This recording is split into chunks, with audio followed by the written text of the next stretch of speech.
familiar. So if you don't know by now, then you should probably get familiar. Hello, I'm Allie. I top 8 of the Diablo Tour, and I have for you today Warriors. This deck was mostly made by Brandis72, and most of the time I talked to him about a lot of things as he wanted to make some changes to the list that he made earlier, and I helped him with that. And by helped him, I mean I suggested cards and I put cards in the deck that I wanted to play. So why did I bring Warrior?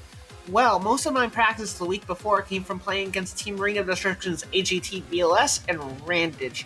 It's the only deck I really got an opportunity to use because everyone in Ring of Destruction can't bring Warrior into me due to the fact that I play Pac-Man. Pac-Man was a deck I was going to bring to this event, mostly because my thought process at the time was that after FLC, people are going to still play Warrior as they think it's the best deck. The people who want to exploit the meta are fairly small, and people would rather just sheep and play the best deck when they don't understand that the best deck is what beats the best deck, as the meta is what beats the meta.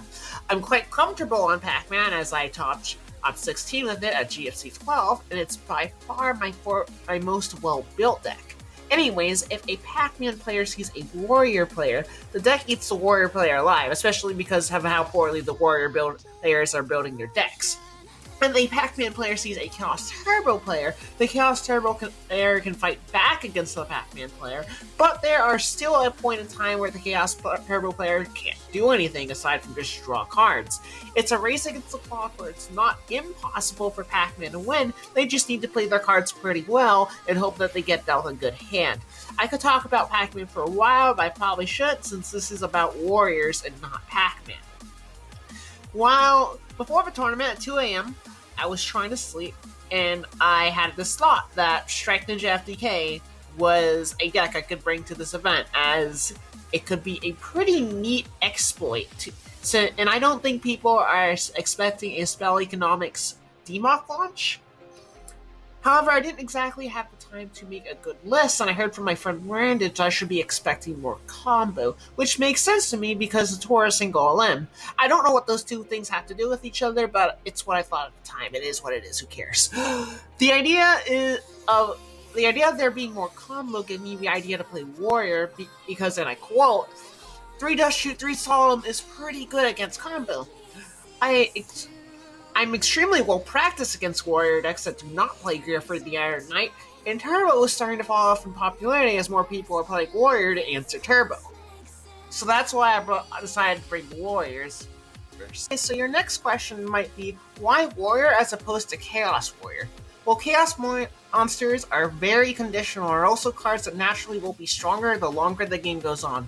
They are very powerful when the conditions are met, but first, you need to meet those conditions. Warriors wants to win the game as soon as possible, more specifically, create a winning position as soon as possible.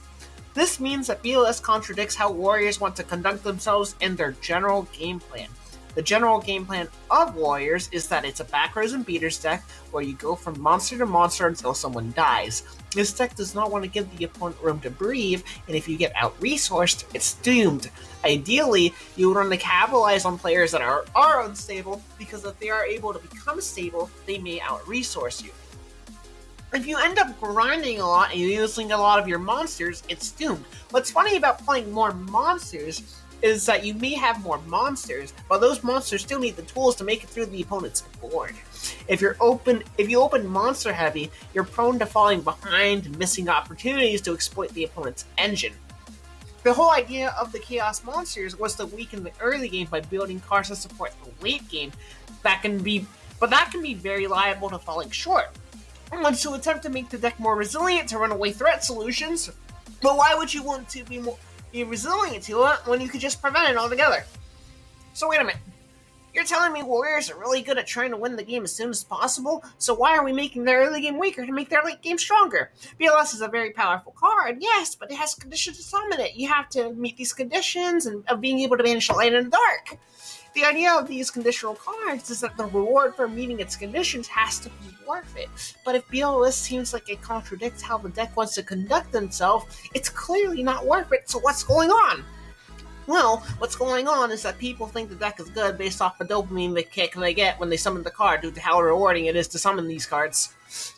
Now that we've established that it makes zero sense to be playing Chaos Monsters in Warrior, we can also get rid of the skilled Dark Magicians and the other Dark Monsters that we normally wouldn't be playing because we don't get the Darks. Now what?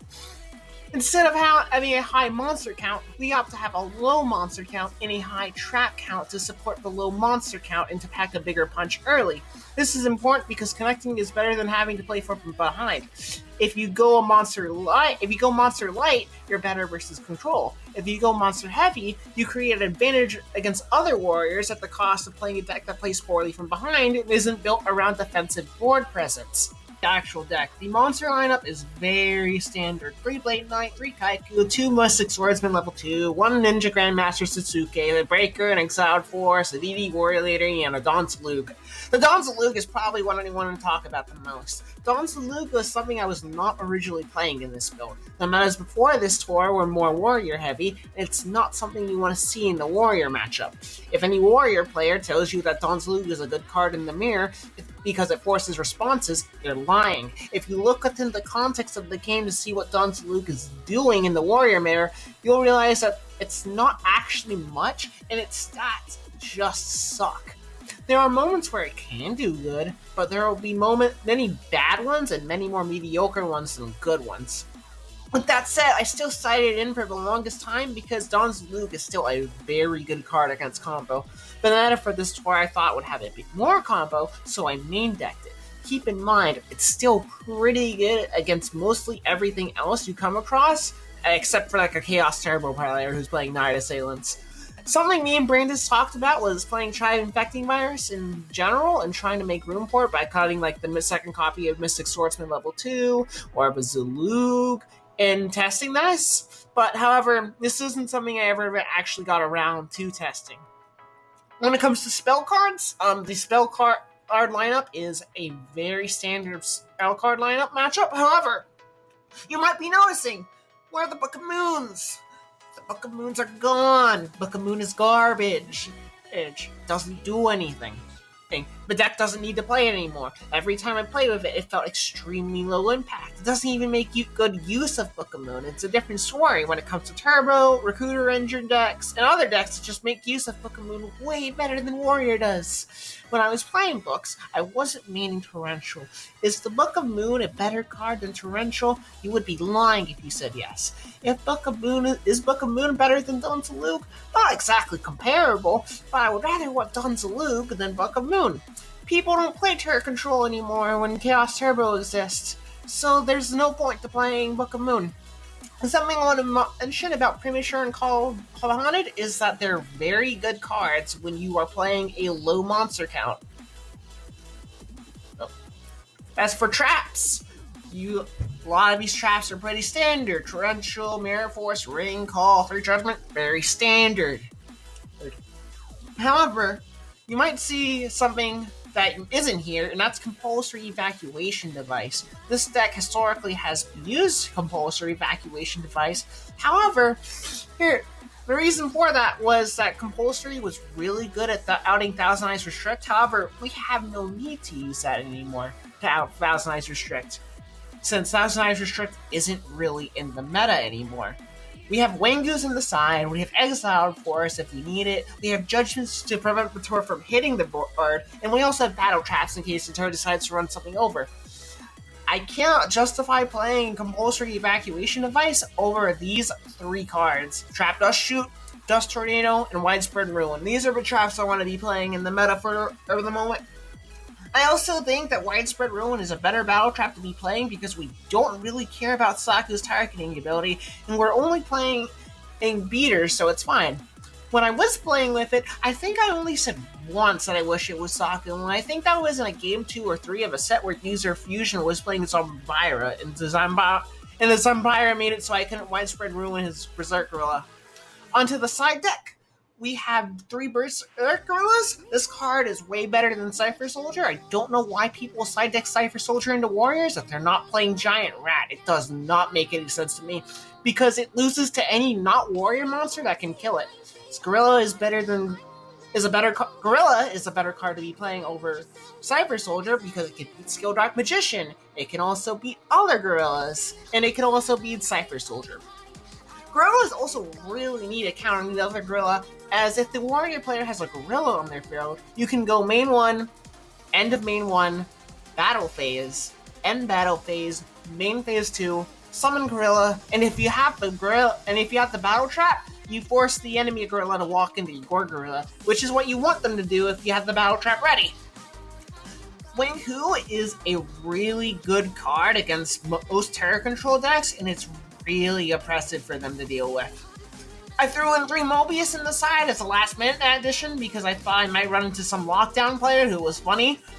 Sakuretsus are really good in the Warrior Mirror, and Zing Zanzu are also really good in the Warrior Mirror when you don't misplay with it severely. Zing is basically a Royal Decree for decks that can't play Royal Decree, and it's pretty good when the opponent isn't playing around it and you misplay severely with it, resulting in your own loss because you don't go Chainlink 1 Zing, Chainlink 2 Paul with a second Zing in hand. Yeah, that's why I lost my match to Gearfried Warrior. As opposed to matches, round 1 was against Goat Control, and the guy seemed new to tours and new in general. Nothing notable here. Round 2 was against a Kato TK deck, and the guy activates Last Will, summons a cat, uses a cat's effect, summons 2 Wombats, and forgets he activates Last Will, which was pretty funny. Round 3 was against Chopper's Aggro Bomb, and I sacked him pretty hard. Round 4 was against Shifty's Chaos Turbo. Guy gets DQ'd for being 20 minutes late. I played him anyways because I wanted to play the game, and the match wasn't really that notable. Round 5 was versus Zazzle's Gearfried Warrior, and Guy plays around Zing perfectly, and I misplay with my Zing, which led me into walking into a Mirror Force, and honestly, it just all went downhill from there. Anyways, this was Alisae's top 8 Warrior deck profile for the Dale Bolito tournament. Hope you enjoyed.